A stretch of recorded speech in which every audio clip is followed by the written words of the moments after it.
తదుపరి మిథున రాశి వారి ఫలితములు.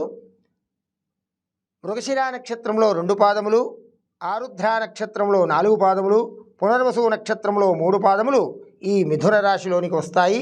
5 ఆదాయము, 5 ఖర్చు, రాజపూజ్యం 3, అవమానం 6. గురుడు ఈ సంవత్సరం ఉగాది నుండి 1/5/2024 వరకు మేషరాశిలో 11వ స్థానమై శుభుడైనందున అన్ని శుభకార్యములందు విజయాన్ని సాధిస్తారు. అంతటా సౌఖ్యాన్ని పొందుతారు. శత్రుబాధలు ఉండవు. శుభవార్తలు వింటారు. గౌరవ మర్యాదలు అధికమవుతాయి. అద్భుత శక్తి సామర్థ్యాలను పొందగలుగుతారు. కుటుంబంలో అభివృద్ధితో పాటు ఆకస్మిక ధనలాభం ఉంటుంది. తిరిగి 2/5/2024 నుండి సంవత్సరాంతం వరకు వృషభ రాశిలో 12వ స్థానమై అశుభుడైనందున రుణ ప్రయత్నాలు తొందరగా ఫలిస్తాయి. స్థానచలనాలు సూచనలు ఉంటాయి. శుభకార్యాల మూలకంగా ధన వ్యయం అధికమవుతుంది. ప్రయాణాలు ఎక్కువగా చేస్తారు. అనారోగ్యం ఏర్పడకుండా జాగ్రత్త పడడం మంచిది.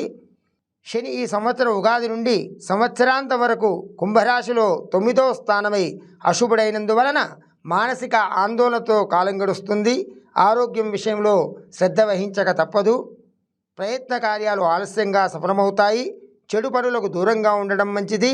వృత్తి ఉద్యోగ రంగాల్లో అభివృద్ధి ఉంటుంది. స్థిరాస్తులకు సంబంధించిన విషయాల్లో జాగ్రత్త అవసరము. రాహు ఈ సంవత్సరము ఉగాది నుండి సంవత్సరాంతం వరకు మీనరాశిలో 10వ స్థానమై సాధారణ శుభుడై ఉన్నందువలన మానసికానందం లభిస్తుంది. గతంలో వాయిదా పడిన పనులు పూర్తవుతాయి. విందులు వినోదాల్లో పాల్గొంటారు. వృత్తిరీత్యా అభివృద్ధిని సాధిస్తారు. కుటుంబ పరిస్థితులు సంతృప్తికరంగా ఉంటాయి. కొన్ని జటిలమైన సమస్యలకు పరిష్కారం ఏర్పడుతుంది.